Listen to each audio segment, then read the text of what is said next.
Hello मेरे प्यारे बच्चों, कैसे हो आप सब। आप सबका स्वागत है स्पीड साइंस क्लासेस में।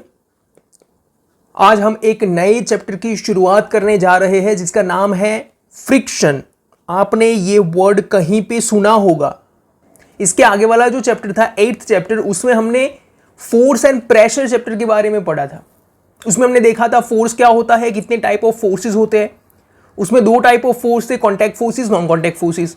उसमें जो कॉन्टैक्ट फोर्स था उसका क्या मतलब था कि जब दो ऑब्जेक्ट एक दूसरे के साथ कॉन्टैक्ट में होते हैं और जो फोर्स लगता है उसे हम कॉन्टैक्ट फोर्सेस कहते हैं। तो उसमें एक एग्जांपल था friction. Friction is a contact force. तो आज का हमारा जो चैप्टर है वो केवल फ्रिक्शन पे डिपेंड है। पूरे चैप्टर में आज हम फ्रिक्शन के बारे में ही जानेंगे, बहुत अच्छे से, बहुत डिटेल में, छोटी छोटी चीजों के बारे में जानेंगे कि फ्रिक्शन क्या होता है और किस तरीके से लगता है फ्रिक्शन। ठीक है, तो चलिए थोड़ी देर के लिए मेरे सामने बैठिए, लेक्चर को अच्छे से देखिए, सुनिए, अच्छे से हम जानेंगे। ठीक है, चलिए देखते हैं।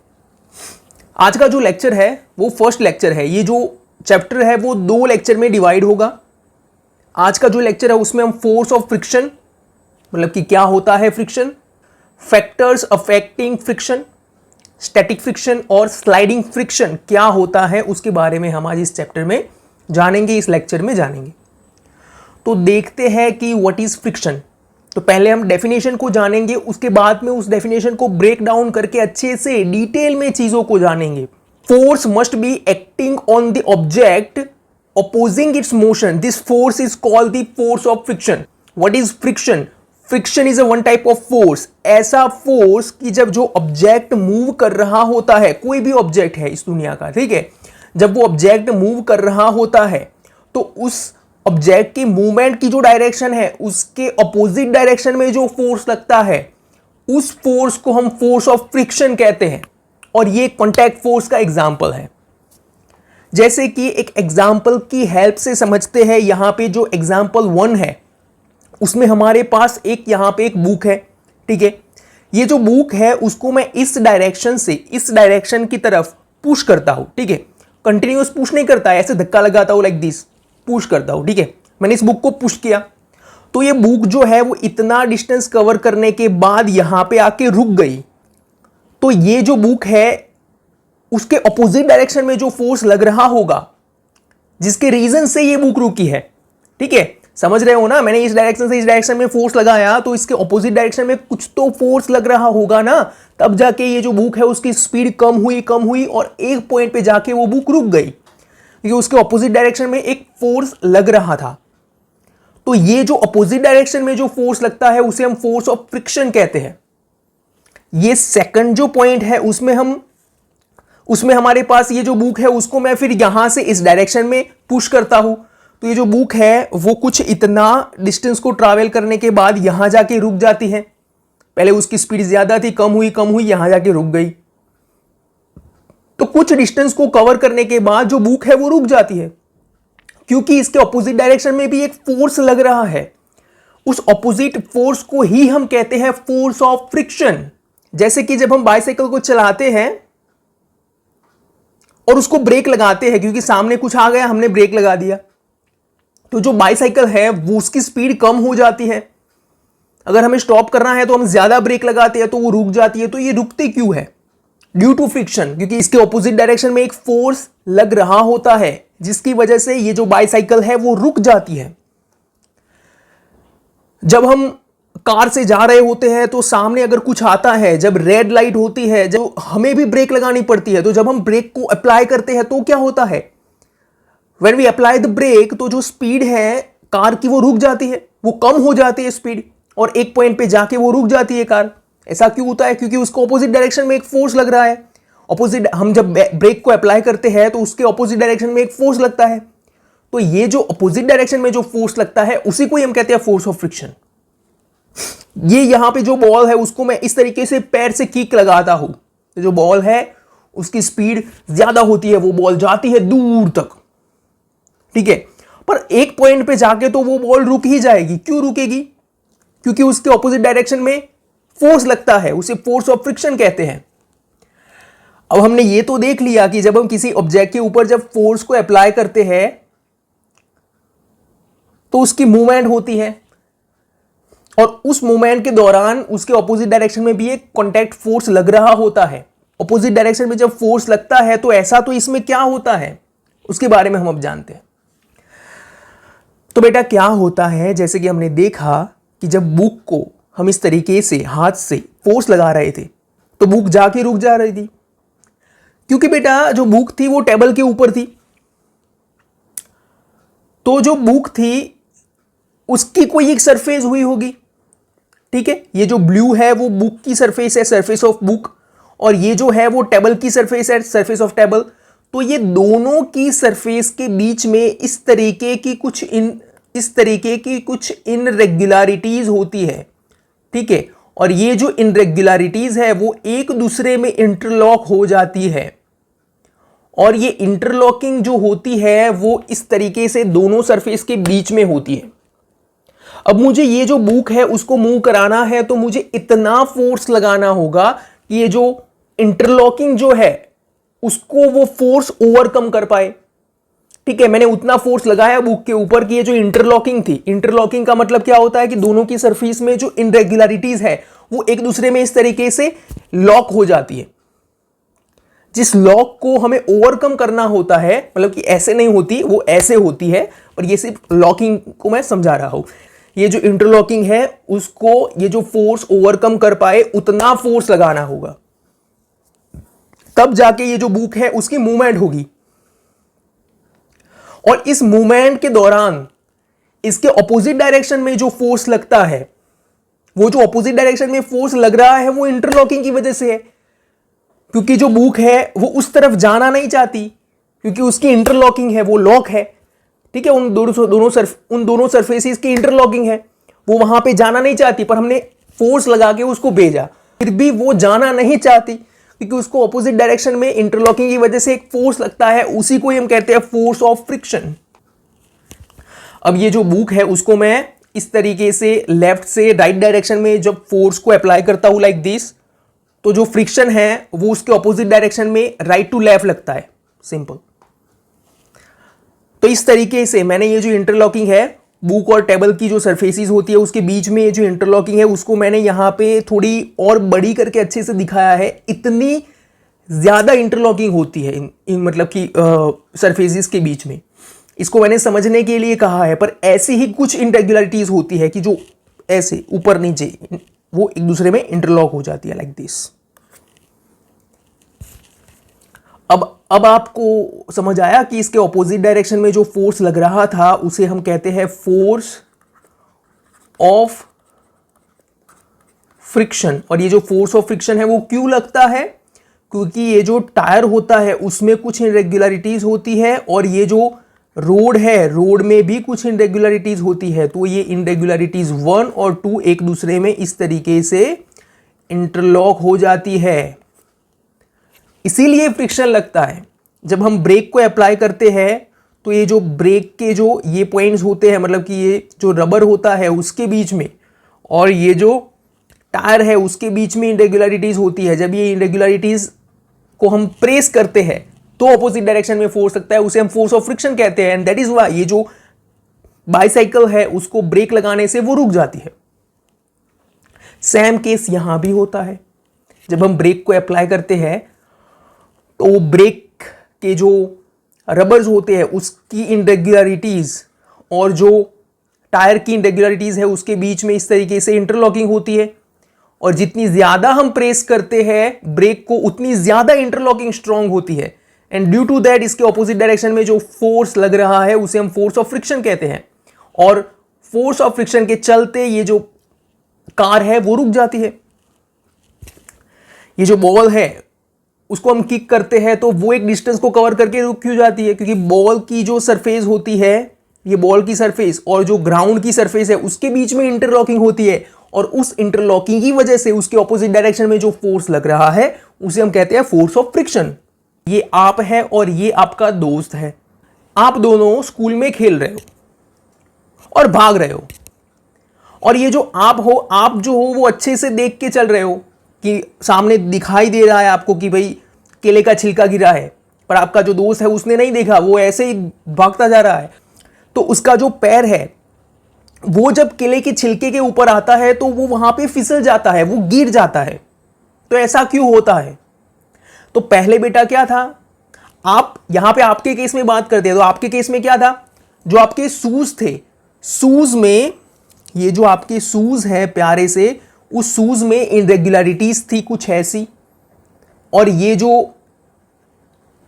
रोड है उसके बीच में इनरेगुलरिटीज होती है। तो ये इनरेगुलरिटीज की वजह से, फ्रिक्शन की वजह से आप चल पा रहे थे और आपका दोस्त भी चल पा रहा था। पर जब उसने केले के छिलके के ऊपर पैर रखा तो केले के छिलके की इनरेगुलरिटीज और ये जो रोड की इनरेगुलरिटीज है वो इतनी ज्यादा अच्छी तरीके से इंटरलॉकिंग नहीं होती, क्योंकि वो चिपचिपी होती है, जो सरफेस होती है केले के छिलके की वो चिपचिपी होती है। तो दैट इज वाई जो इंटरलॉकिंग है, इंटरलॉकिंग तो होती है पर उतनी ज्यादा नहीं होती। तो इसीलिए क्या होता है, फ्रिक्शन कम हो जाता है, and due to less friction आपका जो दोस्त है वो गिर गया। यहां पे भी वही होता है, जब पानी गिरता है तो पानी की वजह से जो फोर्स ऑफ फ्रिक्शन है वो घट जाता है, क्योंकि पानी एक लुब्रिकेशन की तरह काम करता है। यहां पे केला जो है वो लुब्रिकेशन की तरह काम करता है। लुब्रिकेशन का मतलब है कि एक ऐसी चीज की जो फ्रिक्शन को घटाती है, जो फ्रिक्शन को कम करती है, उसके बारे में आगे हम जानेंगे। तो यहां पे ये दोनों केसेस में जो फ्रिक्शन है वो कम लग रहा है ड्यू टू वाटर एंड केले का छिलका, एंड दैट इज वाई हम गिर जाते हैं। Is the friction the same for all the surfaces? क्या सभी सर्फेसिस के बीच में फ्रिक्शन सेम लगता है? Does it depend on the smoothness of the surface? क्या ये सर्फेस की स्मूथनेस पे डिपेंड करता है? Let us find out. तो देखते हैं। तो यहां पे हमारे पास दो सर्फेसिस है, इसको मैं नाम देता हूं सरफेस ए, इसको नाम देता हूं सरफेस बी। तो हमारे पास ये जो सरफेस ए है वो सरफेस बी से अच्छी है, मतलब कि स्मूथ है। सरफेस ए जो है वो स्मूथ है कंपेयर टू सरफेस बी। तो सरफेस ए में हम ये नहीं कह सकते कि इसमें इनरेगुलरिटीज नहीं है। बेटा कोई भी कितनी भी अच्छी स्मूथ सरफेस हो, सरफेस में इनरेगुलरिटीज ऑलवेज प्रेजेंट होती है। Irregularities will always there on the surface. वो कम या ज्यादा हो सकती है पर इनरेगुलरिटीज तो होती ही है। तो सरफेस ए में जो इनरेगुलरिटीज है वो कम होती है क्योंकि वो सरफेस स्मूथ है, और सरफेस बी में जो इनरेगुलरिटीज है वो ज्यादा है क्योंकि वो जो सरफेस है वो सरफेस रफ सरफेस है। दैट इज वाई अगर हम इन दोनों सरफेसेस के ऊपर चलते हैं तो सरफेस ए में जो फ्रिक्शन है वो कम है, तो ये चांसेस है कि हम वहां पे गिर जाएंगे क्योंकि वहां पे जो फ्रिक्शन है वो कम है। और सरफेस बी में जो फ्रिक्शन है वो फ्रिक्शन बहुत ज्यादा है और उस फ्रिक्शन की वजह से हम अच्छे से चल पा रहेंगे। ठीक है, पर यह बात नोट करने की जरूरत है कि चाहे कोई से भी सरफेस हो, कितने भी स्मूथ हो, पर उसमें भी छोटी बहुत, थोड़ी बहुत तो इरेगुलरिटीज होती ही होती है। Factor affecting friction. अब हम देखते हैं कि फ्रिक्शन को कौन से फैक्टर अफेक्ट करते हैं, तो उसको हम एक एग्जांपल की हेल्प से समझते हैं। तो ये जो एग्जाम्पल है उसमें कुछ कंपोनेंट है जिसको हम एक बार देख लेते हैं। तो यहां पे हमारे पास कौन कौन सी चीजें हैं, तो यहां हमारे पास है स्प्रिंग बैलेंस, ये जो है वो है स्प्रिंग बैलेंस, एक रस्सी है और एक है ब्रिक। तो ये जो ब्रिक है उसको हमने रस्सी से बांध रखा है और जो रस्सी का दूसरा सिरा है वो स्प्रिंग बैलेंस के साथ बंधा हुआ है। ये स्प्रिंग बैलेंस क्या होता है, तो स्प्रिंग बैलेंस एक ऐसा इंस्ट्रूमेंट है जिसमें हम फोर्स को मेजर करते हैं। तो हमने इतनी चीजों को, तीन चीजों को लिया, ये जो रस्सी से दोनों सिरे को, एक सिरा था वो ब्रिक के साथ बांधा और जो दूसरा सिरा था उसको स्प्रिंग बैलेंस इंस्ट्रूमेंट के साथ बांध दिया। अब मुझे क्या करना है, अब आपको क्या करना है, तो यहां जो स्प्रिंग बैलेंस का जो हुक है उसमें इस तरीके से पकड़ के उसको इस डायरेक्शन में, मतलब कि यहां पे रस्सी है, यहां पे रस्सी है और यहां पे ब्रिक है, तो इसको इस डायरेक्शन में फोर्स लगाना है, हमें इस तरीके से खींचना है।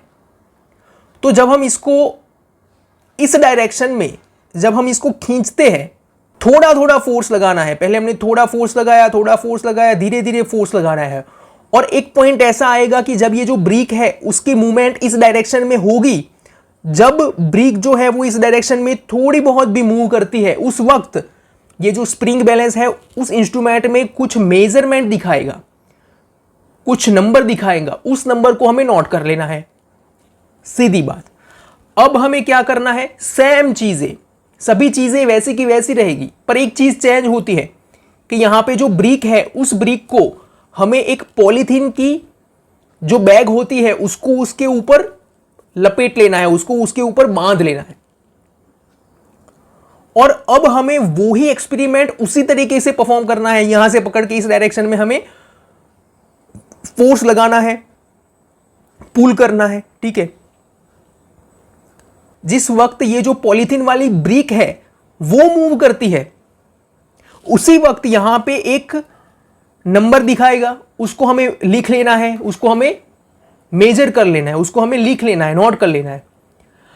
अब मैं आपसे ये पूछना चाहूंगा कि ये जो केस ए था जिसमें जो ब्रिक है वो वैसी की वैसी थी, और ये जो केस बी है जिसमें जो ब्रिक थी उस पे हमने पॉलीथीन बैग को चढ़ा रखा था, ब्रिक को पॉलीथीन बैग से लपेट के रखा था, तो इन दोनों ऑप्शन में से कौन से ऑप्शन में ज्यादा फ्रिक्शन लगता है? क्वेश्चन को अच्छे से समझना।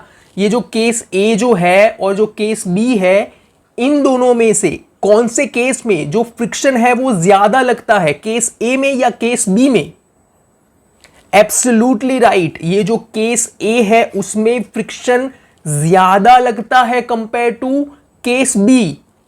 ये जो केस ए है उसमें फ्रिक्शन ज्यादा लगता है कंपेयर टू केस बी, क्योंकि यहां पे केस ए में जो इंटरलॉकिंग है वो किन के बीच में है? जो लैंड है उसके बीच में, और जो ब्रिक की जो सरफेस है उसके बीच में। और जो केस बी था उसमें फ्रिक्शन किन चीजों के बीच में था? लैंड की सरफेस और पॉलीथीन की सरफेस।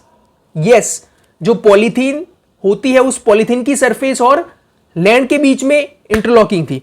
इसीलिए ये जो पॉलीथीन जो होती है उसकी इंटरलॉकिंग कम होती है, वो स्मूथ होती है कंपेयर टू ब्रिक की surface. So that is why जो केस बी है उसमें जो फ्रिक्शन है वो कम लगता है कंपेयर टू केस ए। तो इस तरीके से हम कह सकते हैं कि जो सरफेसेस होती है वो कैसी होती है। अगर स्मूथ सरफेस होगी लाइक दिस पॉलीथीन तो जो फ्रिक्शन है वो कम लगेगा, और जो सरफेस है वो रफ होगी लाइक दिस ब्रिक तो जो फ्रिक्शन है वो ज्यादा लगेगा। एब्सोल्युटली राइट, समझ गए ना। अब हम एक और एग्जांपल की हेल्प से समझते हैं। यहां पे हमारे लेफ्ट हैंड साइड पे जो है उसको हम ए नाम देते हैं, और जो राइट हैंड साइड है उसको हम बी नाम देते हैं। तो केस ए और केस बी हमारे पास दो केसेस है। यहां पे ये आप हो, ये आपका दोस्त है, यहां पे ये आप हो, ये आपका दोस्त है, चंकू और मंकू। यहां पे हमारे पास कितनी चीजें हैं? ये जो है वो टेबल है, ये एक क्या कहेंगे इसको, ये एक लकड़ी का टुकड़ा है, ठीक है, वुड का एक पीस है छोटा सा।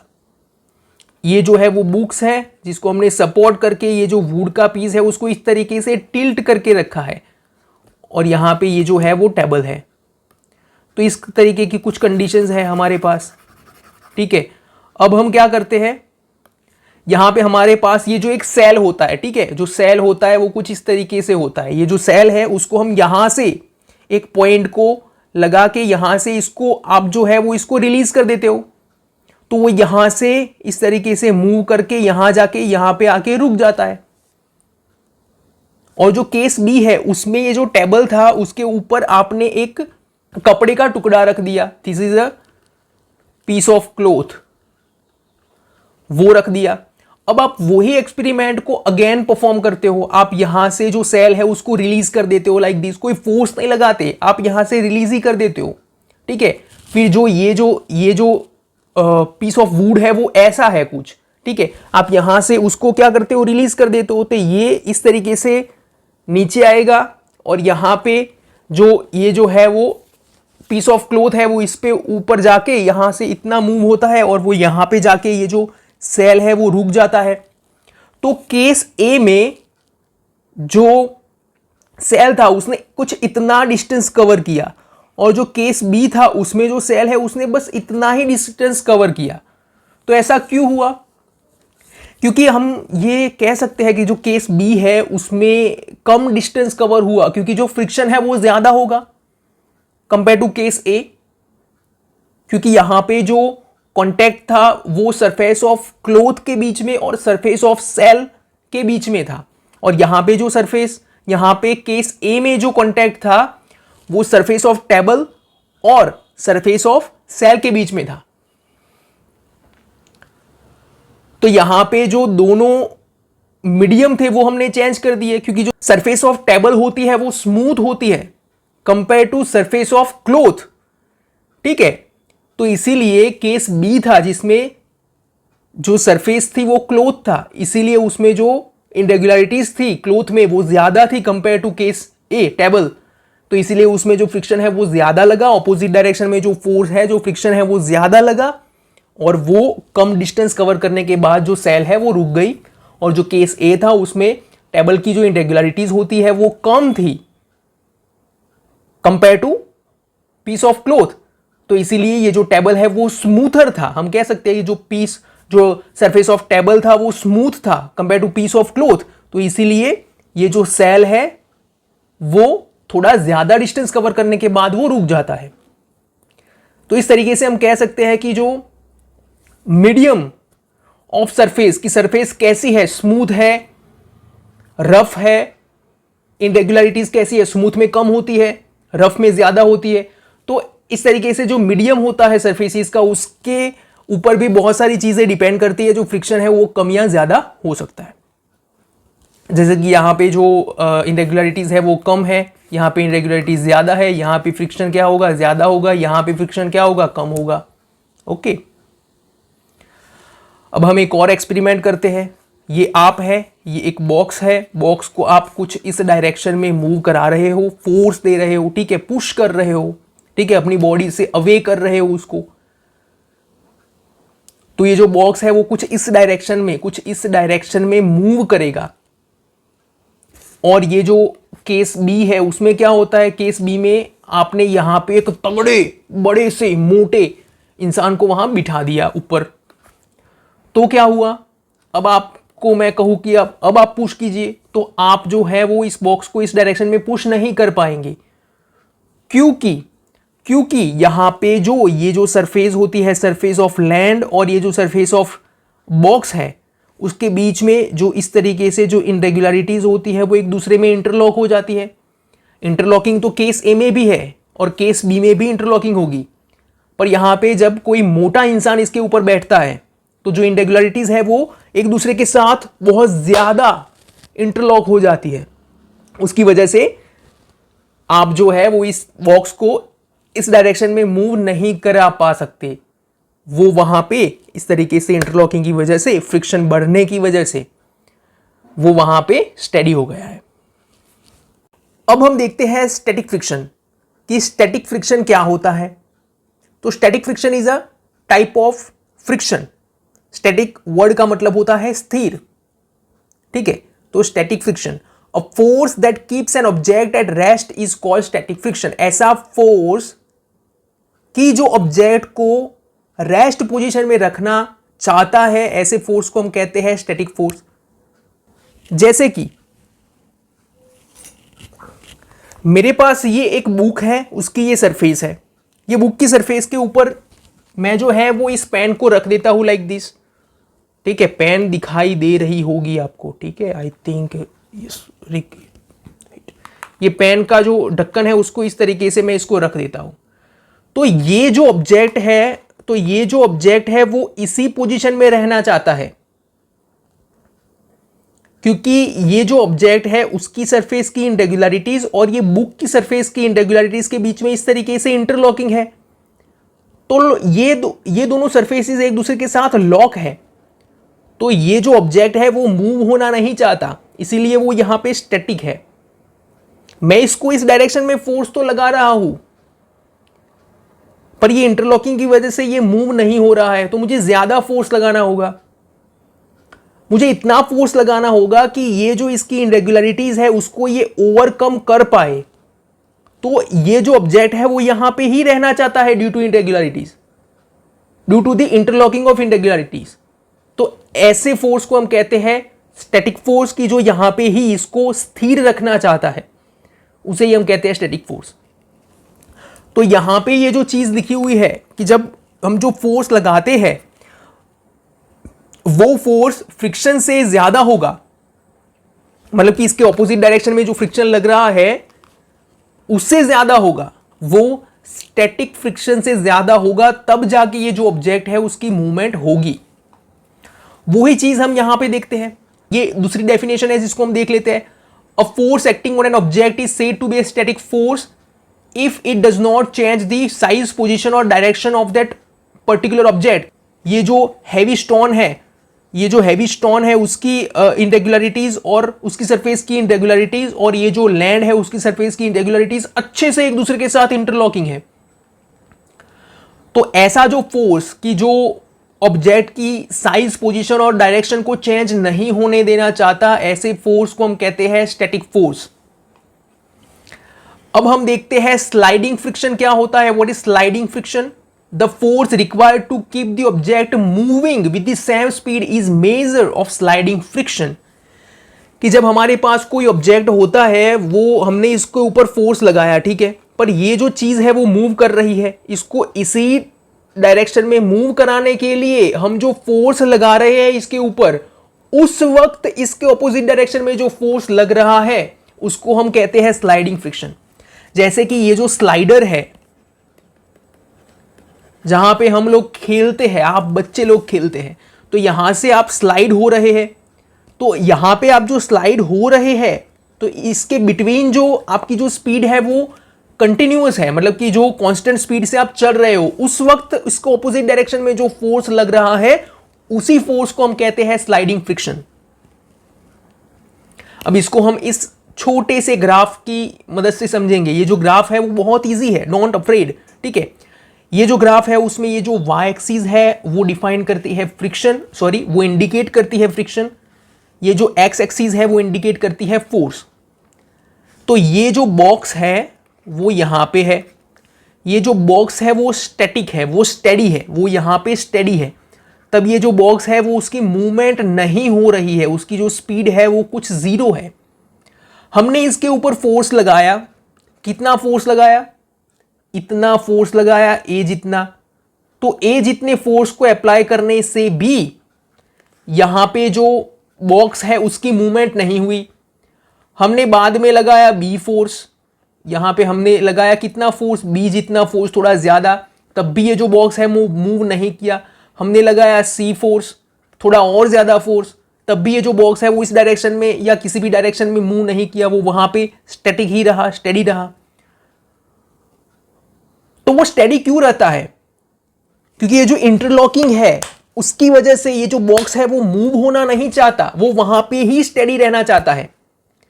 तो उस वक्त ये जो ए फोर्स लगाया, बी फोर्स लगाया, सी फोर्स लगाया, ये जो फोर्सेस हमने लगाए उस वक्त उसके ऑपोजिट डायरेक्शन में जो इसको, ये फोर्स को जो रिपल कर रहा है, उसको अपोज कर रहा है, उसी फोर्स को हम कहते हैं स्टैटिक फोर्स। कि जो ऑब्जेक्ट को स्टेडी रखने का काम करता है उसी फ्रिक्शन को हम कहते हैं स्टैटिक फ्रिक्शन।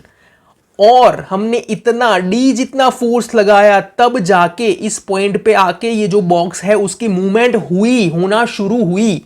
तो हम कह सकते हैं कि यहां पे हमने इतना फोर्स लगाया, फोर्स ऑफ डी इतना था जो स्टैटिक फ्रिक्शन है उससे ज्यादा था, तब जाके ये यहां पे मूव हुई चीजें, बॉक्स मूव हुआ। अब ये जो इस डायरेक्शन में मूव कर रहा है स्लाइडिंग फ्रिक्शन में, हमने इतना फोर्स लगाया, ठीक है, ई जितना फोर्स लगाया। तो ये जो ई फोर्स है उसको लगाने के बाद ये जो बॉक्स है वो कांस्टेंट स्पीड से उसी डायरेक्शन में मूव कर रहा है। उस वक्त जो फोर्स लगता है उस वक्त जो फ्रिक्शन लगता है इसकी ऑपोजिट डायरेक्शन में, उसको हम आइडेंटिफाई करते हैं स्लाइडिंग फ्रिक्शन से।